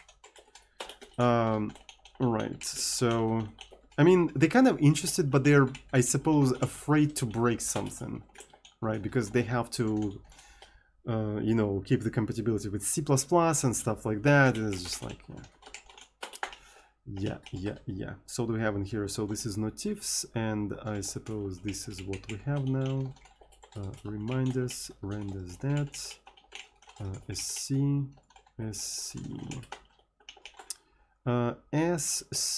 So passing to a parameter, yeah, it has to be this.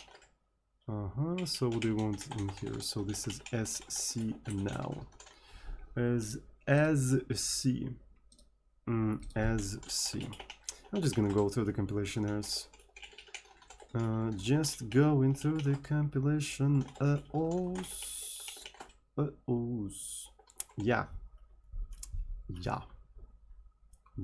So good.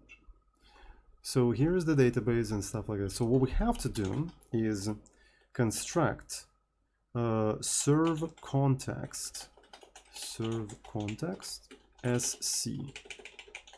And since all of that is zero initialized, we don't even have to put them in here. The only thing we have to specify is the DB, like so. Boom. Yo, that is absolutely epic. So here's that, and now I can just pass this like that. So furthermore, we can now reset the whole thing like this. We should not forget to reset a request here too. We can even factor this thing out into a separate function, which is something like a reset, like serve context reset. So essentially a C reset, which accepts serve context sc and just does this thing here. So we have a temporary allocator reset, and we're also going to have sc reset sc. So, and yeah, that just makes it much more easier, sc reset, because I can add more things to the context, and I don't have to modify the places where I pass the context. Yeah, I mean the classical, you know, advantage of the context. That was bizarre. There we go. So that's what we have. So the code is evolving. That's how the code evolves. That's how the code evolves. And a statically typed language actually checks if I pass things correctly. This kind of stuff is insanely difficult to do in dynamic languages like JavaScript or Python. They don't want you to do this kind of stuff. Refactoring is super easy in statically typed languages. It is too goddamn fucking easy, mate. I'm not really sure if I really want to be crashing like that on database errors or anything at all, honestly. I think it's kind of too harsh. So, for example, here I'm crashing on accept, if accept fails, because this is unacceptable. But, I mean, will accept fail in a normal situation? That's the real question. Will it ever fail in a normal situation? I don't know. Let's take a look at the return values. So error handling. Linux accept passes already pending network errors on the new socket as an error code from accept. Okay. This behavior differs from the... Okay. So my question is, if accept has failed, does that mean that any consequent accepts will fail? I suppose it depends. Well, I mean, just because it can be non-blocking, the answer is no, right? Because you can have E again. So default argument is writable. You can fail on interrupt. Yeah, so why am I failing in here? I don't really know. I should probably just continue.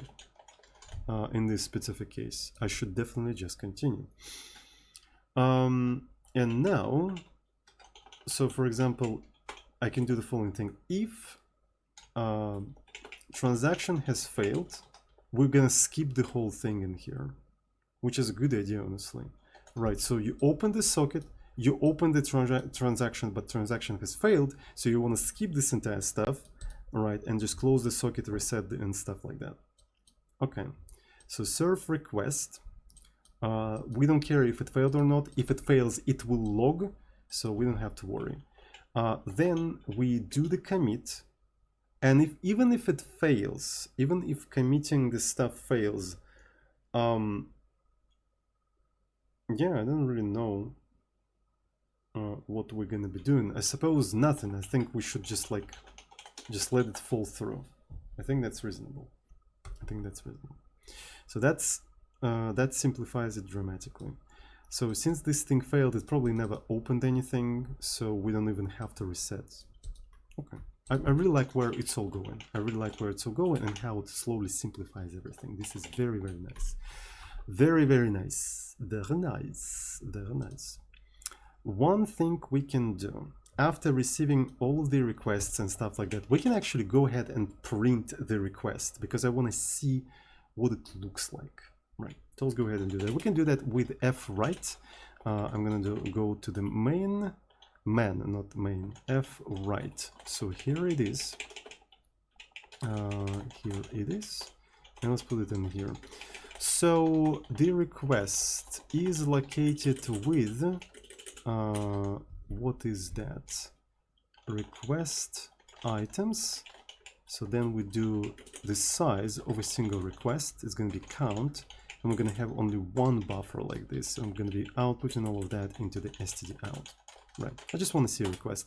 So it'll probably also include, yeah, it's a C, some of the cookies that some of the local services set for my browser. So we're going to leak some cookies. That sounds really funny. Leaking cookies. Not with I, not leaking cookies, but leaking. You know what I'm talking about? Not that verb, or different. GUI, yeah. All right, let's fucking go. So this is going to be just a regular 6969. Right now, I'm going to try to open this entire thing, and nothing fucking happened because I'm actually using the wrong thing. Okay, I apologize for that. Right, so I'm supposed to do run, and that runs this thing. Oh, I have some database. Okay, so I have a build system knob, and when you run through run sub command, it actually runs store with a different home folder. It sets the build folder as the home folder. That is needed so to not damage your production database. Right. So essentially, because I have a production database in the home, right, but then I develop something and I may may make a mistake, and I don't want to damage my database in home. Because of that, if you run it through that, it will use only the database within the build, right? So it's actually super convenient. So it's sort of like a CH root in some sense, but it's purely based on environment variables. So when I have a database in here already, which is good, so that means I have something to test things with. So I can do actually run serve, and it will pass, yeah, it will pass this sub command in there. And beta docker, yeah, it's actually closer to Nix in that sense, right? So because Nix, it isolates the environment using not only chroot, right? I think it uses chroot, but also it uses symlinks and environment variable. Actually, I don't think it uses chroot. Do we have any NixOS users in the chat? How Nix isolates environments for the application? I think it's purely symlinks and environment variables. I don't think it uses any other mechanisms. Not Nix, only Nim. No, I'm not talking about Nim. I feel like it's only symlinks and environment variables. Yeah. But anyways, so let's actually try to refresh this entire thing, and nothing happened. Oh, something happened, and we got those things. I see. So do we have any cookies? No, there's no any cookies set into this browser for this specific thing. That's pretty cool. So we got this entire thing, and we can try to parse it at some point. Right. So I'm actually kind of surprised why the fuck it's still waiting. Look at that. This motherfucker's still waiting. I don't know why. Maybe it has something to do with what we were doing in the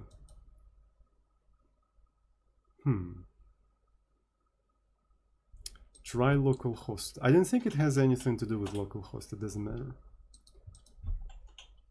Right. Yeah.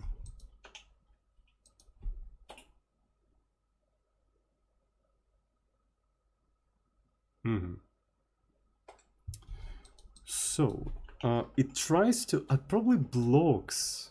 That's what's happening, right? It probably blocks on this entire thing. All right. So it performs the request. So it probably blocks on reading here.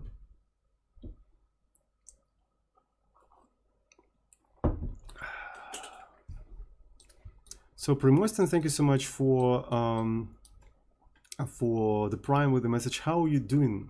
How are you going, Dad? How are you doing? I'm sorry.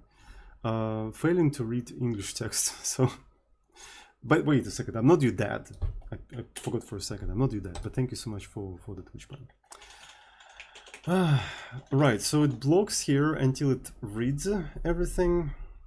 And how can I stop it from blocking? I can make it non-blocking. That's one thing we can do. Or I don't even know. I don't even know. One of the things we can do is if we kind of encounter the new line, the double new line, we can just close reading, right? So I'm pretty sure if I do something stupid, yeah. So we should, like every time we receive a chunk, we need to advance sort of like verification of the headers. Yeah. So we should advance verification of the headers. And how can we even do that? If you think about the request, so you have a status line, right? So status line, which is /r/n. Then you have a header, right? Header, and then at the end you get the final this thing. So if you basically straighten up all of that stuff into the bytes, right? The end of the header is this, right? Essentially, as we append things into the request, we can maintain some sort of a cursor, right? So we can maintain some sort of a cursor. And we can just look specifically for this part in the request. As soon as we get this part somewhere in the request, we can quite simply say, okay, don't read any further. Yeah, so we append this thing, right? So we append this thing, and then what do we do? Right. While cursor, this cursor starts from 0, and while cursor is less than the request count, right, we're gonna be just checking if sc request items plus the cursor, but minus the width. What I want to do actually, I want to kind of convert this thing to string view. I'm taking the request, I'm converting it to string view, and then I want to chop up until the cursor, right? I want to do something like chop, not by delimiter though, but until the cursor, right? Chop n. Though we can just have something like this, and we can do items, actually data plus the cursor, count minus the cursor, and that kind of gives us the thing which we can then verify if it starts with something. Where is my knob? SV starts with, is it starts with prefix? Do I have any prefix? I don't have anything that checks whether it starts from something. So there is an end with, which is, I guess, is useful, but there is no starts with. Are you for real? I think I don't have this function. I think I didn't import it. So there's an end with, but there is no start with. I guess we need to add it super quick. So I'll just go ahead and do that. So let me see. So here is that. Starts with, yeah. So I need this function essentially. So let's actually put it maybe somewhere here. Yeah, I don't have it. Starts with, yeah, it's literally one single function here. So it has to be actually knob, and all of that is a knob. And here is expected prefix, which is fine. So this is another one. Knob sv from parts, knob equal. Okay.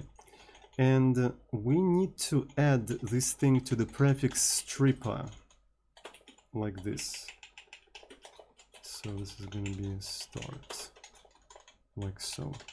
So it should exist now, hopefully. So if sv starts with, so sv starts with /r/n/r/n, because that's what we're looking for, but this thing has to be the string view, sv to as I think it's from, yeah, from system. We may even do something like from parts and just hard code for, because I think it's going to be faster. As soon as this thing starts with the, with this stuff, we know that we reach the end and we should not read for anything further. So because we finally reached this final thing. And by the way, maybe I can just leave it only string view, but I don't think it's a good idea. Right, and if it's not, we need to keep increasing the cursor. We keep increasing the cursor. All right. So we're constructing, so maybe I can actually merge together these three lines into a single line by doing something like sv from parts, where the first part is the request on the items, but plus the cursor, and then the request count minus the cursor, and the cursor is not greater than the count because we explicitly checked it in here. So this is basically what we have in here. And then we check that this specific thing starts with this specific thing, which means that I can easily inline this part like so. You see, I can inline it like so. And what's funny is that this part actually, what the fuck is this? Actually never changes. So we can call it something like suffix, and we can put it in here, string view suffix, like that. So it's constant, and that's the only thing we have in here. And that's the funny part. That's the funny part. So as soon as you have this situation, you have to indicate somehow that this is an end. So what we can do something like finish false while n is greater than 0 and not finish. We append to this entire thing, then we verify everything while not finish, obviously, while not finish. But as soon as we have this kind of situation, it is finish. That's right. So that's what we're doing here.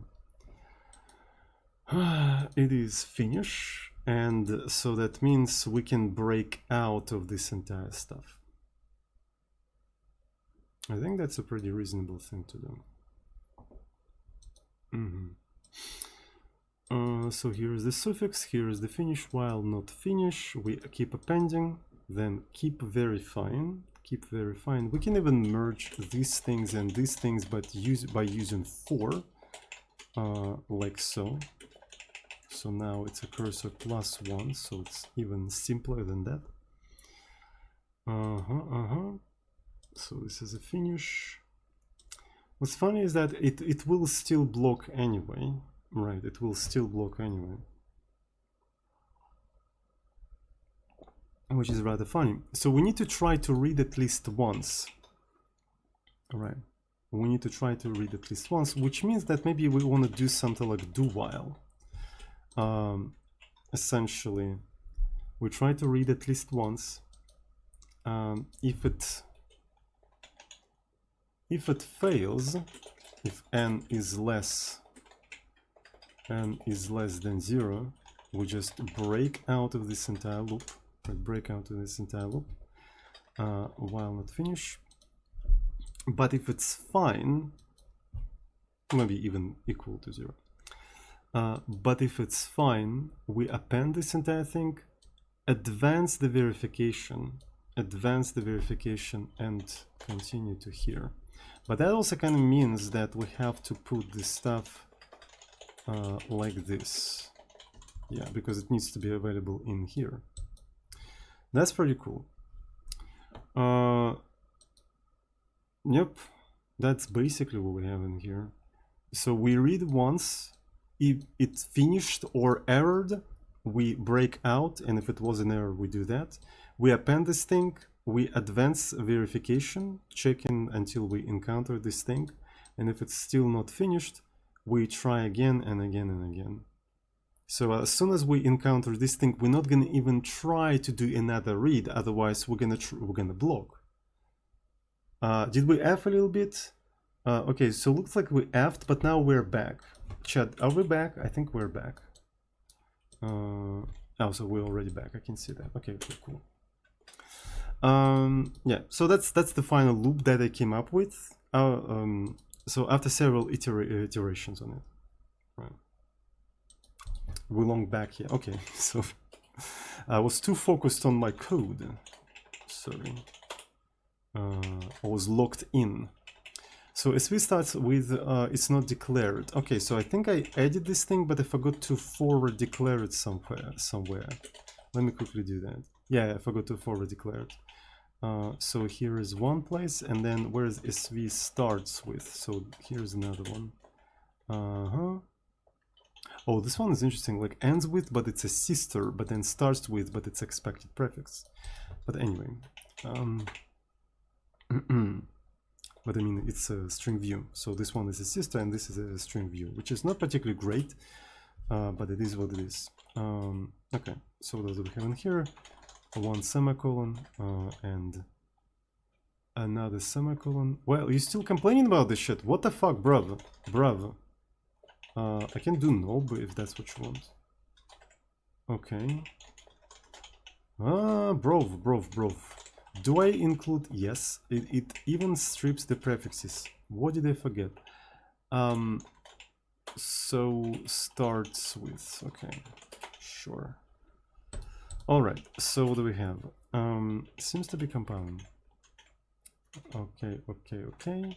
So let's split everything, and now I'm going to try to do nob run serve.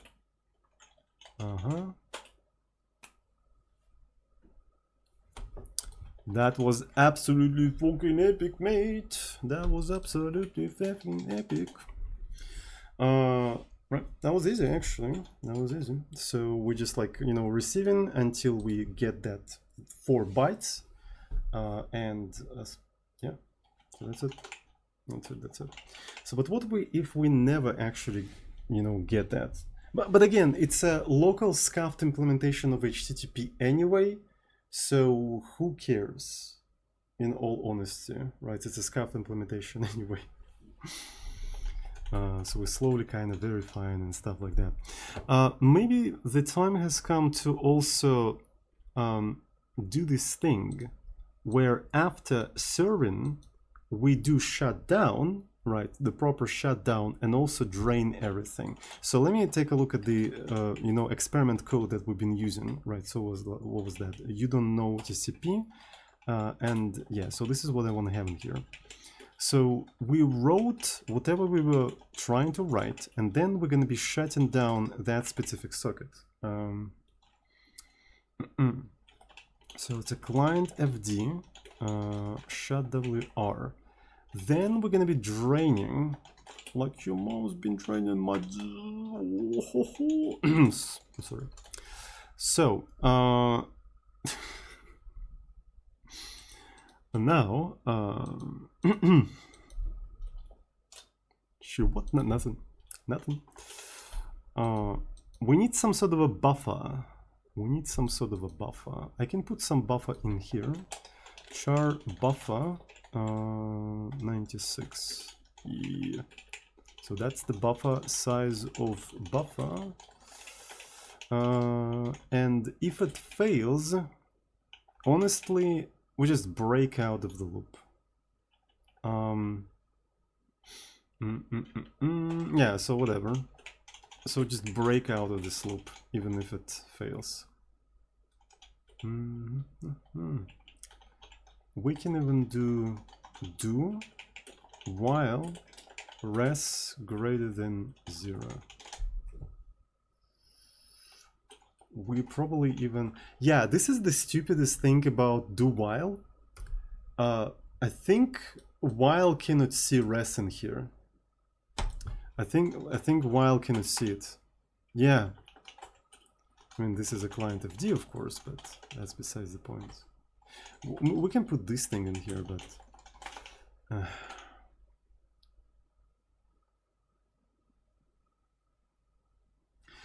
like I think I saw an entire freaking article on the internet saying that how it is freaking unsolved computer science problem to add defer to C. Can we fix that at least, or is that also, you know, an unsolved computer science problem? It feels like adding anything to C is just it's impossible. It's an unsolved problem, right? Just don't even try to do that. Okay, so this is our basically closed sequence, right? So let's take a look at it again. Accept successful open transaction if transaction was opened successfully. We serve the request. It may fail for whatever reason, doesn't matter. We do the commit, and then we do this shutdown sequence where we close the write, right, and then do this thing. Maybe we can do while, right? So that's not a bad idea. Let's give it a try. So we can do something like while, you know, while this thing is greater than 0, and just that. Sure. So while it's greater than 0, and then we just go. That actually makes it even simpler. So shutting down, draining, closing.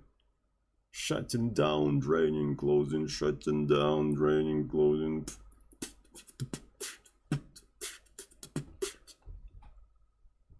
Looks good. So if any of these operations fail, we kind of don't care, right? So because it's already closing of the socket, so we really don't care. If read fails, we also kind of don't care. It's just like do as many things as possible and hope that, you know, it's going to be fine. So we inside of this entire thing, yeah.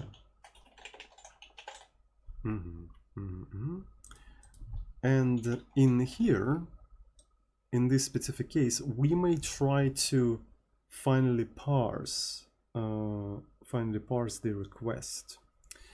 Okay, so let me try to compile this entire stuff, and I'm going to refresh it once. Okay, I can refresh it as many times as I want, and it seems to be working. Cool, that is very cool. So now I want to turn the request into the string view. So this becomes request. SB to SV SC request. So now I have the request like this. I can now try to extract status line out of the request. I can do that by chop by delimiter, right? And essentially it's going to be request, and the delimiter is going to be /n, right? So this is /n. After that, I would like to maybe trim the SV. Right, so let's kill that. It doesn't even restart, so we have a status line.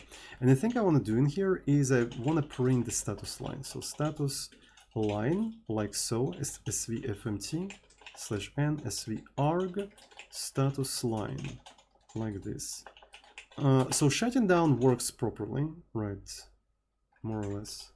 Yeah, so here's our status line. Kind of cool, kind of epic, is it not? I think it is. So within the status line, we may have a method, right? So how can we even do that? So string view method sv chop by delimiter status line space, and we also want to trim the whole thing. We're trimming the whole thing. So here's the method. Method, and then we're gonna have the URL, not URL but URI. So we just chop it one more time and also do that. So we have a method, we have URI. Okay, cool. Let's restart. Okay, so get URI. Now look, your mom, right? Your mom. You're right. So we can already organize a simple router. So right now, regardless of the URL, we just do that. But we can have a switch case that actually does different things. That actually does different things. Routing to your mom, exactly. So how we can even do all of that? We're going to be ignoring the headers for now. We can maybe handle them at some point, but right now I only care about URI. So if sv equal URI is something like slash, we're doing the usual thing where we extracting all the notification and stuff like that, and we render the whole thing, and we're just sending the response. Honestly, I think this could be like a separate function, and this could be a separate function, and stuff like that. Entity too large.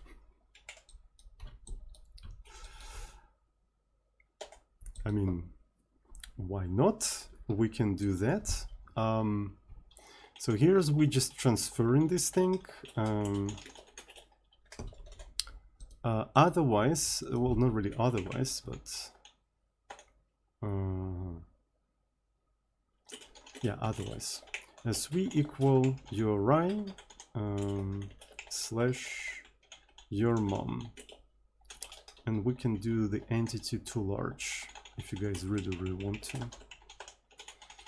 Okay, so this is 413 request entity too large.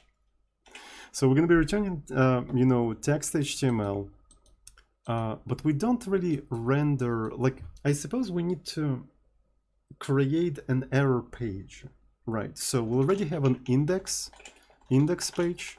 We need to create an error page. So I'm going to demonstrate how we create an error pages. So because I think it's kind of cool. So here's the index page. I suppose we just need to have some sort of a template. So this is a tour. Here's going to be the error. We're definitely not going to have that. Yeah. So error. So I suppose we want to have like an error here. Yeah. So error text. I forgot how we escape things and stuff like that. So there is escaped out. I think what we do, we just do out. Maybe just integer error code. So this is the error code. Maybe status code. Let's call it error code. Error that, and we might as well even put this thing to here for now. So we really want to have like text. So that means we can do something like error message, error name. So that's the second thing we want to have in here. Error name. All right. So since we have this thing, we need to compile that specific template. So index page So this is how we're compiling a single page. So since we've been compiling only a single page for now, we just did it like this. But now we're gonna have several of them. So the easiest thing to do right now is to maybe copy paste this stuff. Obviously we're gonna have redefinition of some things, but doesn't matter. So this one is gonna be an error page. So I suppose it would be better to factor out that to a separate function. And by the way, so this is the build script, right? So this is the build script. It's written in C. Everything here is written in C. The template engine in C, build system in C. Like it's all C actually, literally, which makes it actually kind of cool. But that's besides the point. So maybe I'm gonna have something like compile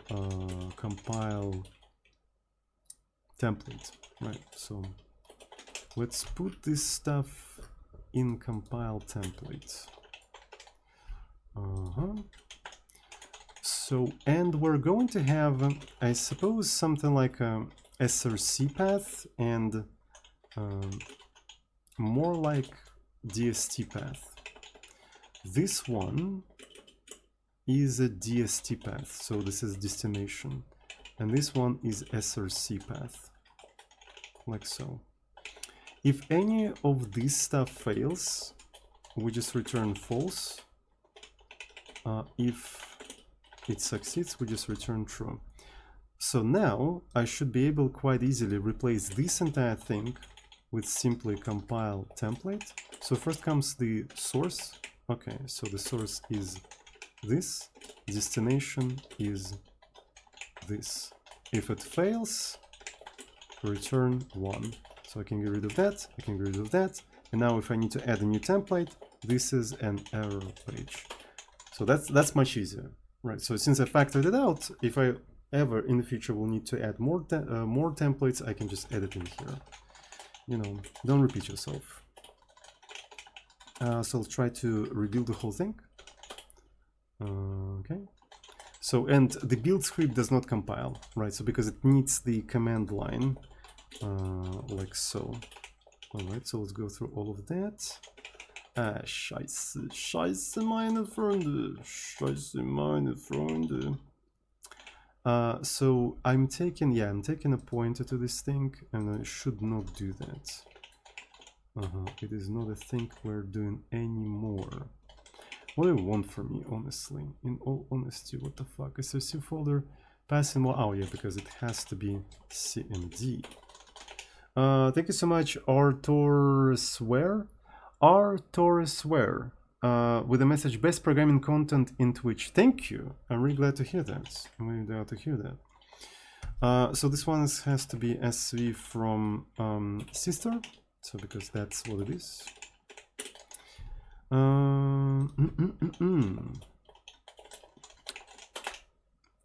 Okay, so here's the method, but it's unused. I can actually explicitly say that it's unused. So what I was doing, okay, so everything's fine. So as you can see, I'm rendering index page and error page. We can go into the build, and here is the compiled error page. So it prints the header, the footer, and then it calls to int and out with the error code and error name, and so on and so forth. Okay, so it generated this bullshit. What do we do with this bullshit? Let me show you. So we literally have to now include that file into the Tor. So there is an index page. Here it is. So there is a function called the render index page, right? So, and you literally include the compile template in here. It becomes the body. So then you can customize what these macros mean, like out, int, and so on and so forth, so you can render them properly. So that's how it works. So in here, we're going to have render error page. And the parameters that we need in here, in fact, will be error code, which is going to be integer error code, and error message, right, or error name, like this. Cool. So we're going to be including the error page h. So we need to define these things like so, and then we're going to undefine them like so. All right. So when you compile the template, these things are not known. You are the one who defines all of that. You're the one who defines all of that. So let's actually see. It doesn't compile. Obviously, there's some problems. I suppose. Okay, that's very funny. What I had to do in here, I had to put semicolons for them. So let me quickly do that. So this should be semicolon. Anything else? Too few arguments. So error. Maybe it has to be escape. Let's actually make it escaped out. Escaped out. So it's still too few arguments. Wait a second. This is because it has to be like this. Yeah. But in our case, we have a literal string.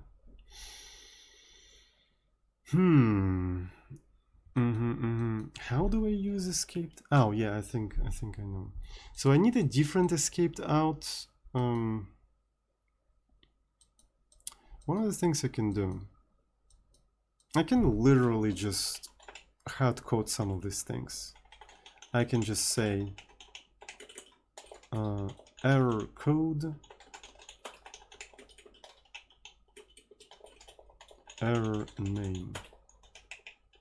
And maybe I don't even have to put semicolons in here, and then I can just define all of these macros myself.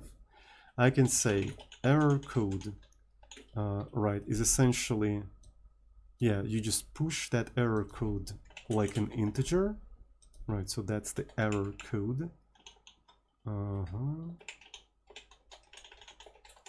error code, like so, and then error message. Error name is, well, I mean, it's just like a system error name, and we can even put semicolons in them. Okay, so let's undefine error code, error name. I think that's a reasonable thing to do. And it compiles. Okay, that's cool. Did we F again? I don't think. We should be back. I don't see any. Okay. So many frame drops. Ooh, I really apologize for the frame drops. I don't really know what the fuck is going on. Fuck. So the frames are dropping. We've been dropping frames for the entirety of the stream. So I don't know what the fuck is going on in here. Alright, so let's actually quickly finish. I think we're already kind of done with this thing. Almost done with this stuff. Alright, so the stream is stuttering. Yeah, something with the network, but it seems to be fine. Not really fine, okay. So I'm stopping the stream and restarting again, just a second. Are we back?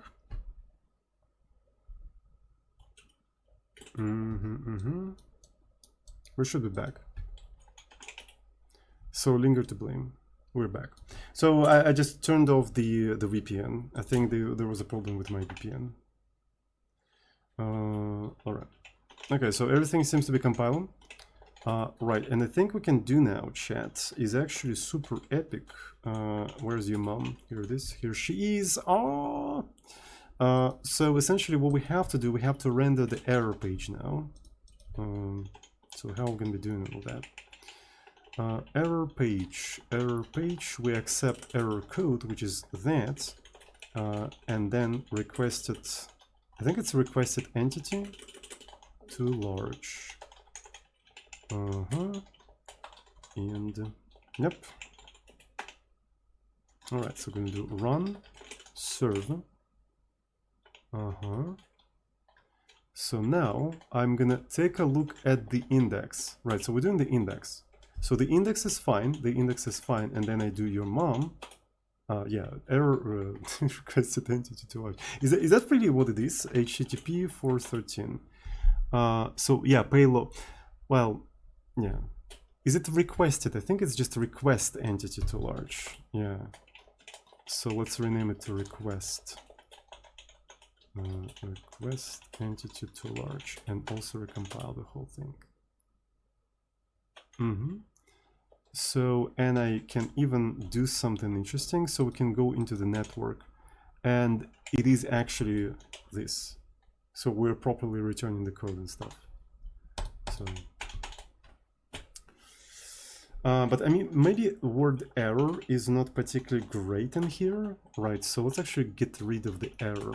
I think it could be just this. Yeah. So we literally have like a little bit of a web framework written in C.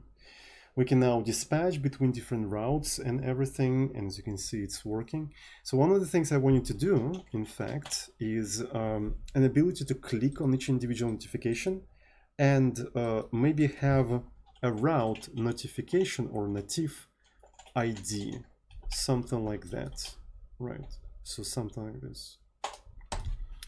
So, but I think I'm going to do that a little bit later. So the goal for today was to apply the knowledge that we gained from that article, right? So with shutdown and stuff like that, right? As you can see, after serving the request, we properly shutting everything down. We're shutting down the right end, then we're draining the rest of the stuff, and then we're cloning the sockets.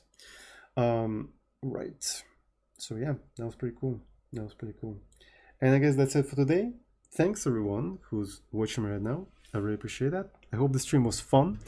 Have a good one, and I see you all on the next recreation programming session with Mr. Azozin. I love you all. Mwah.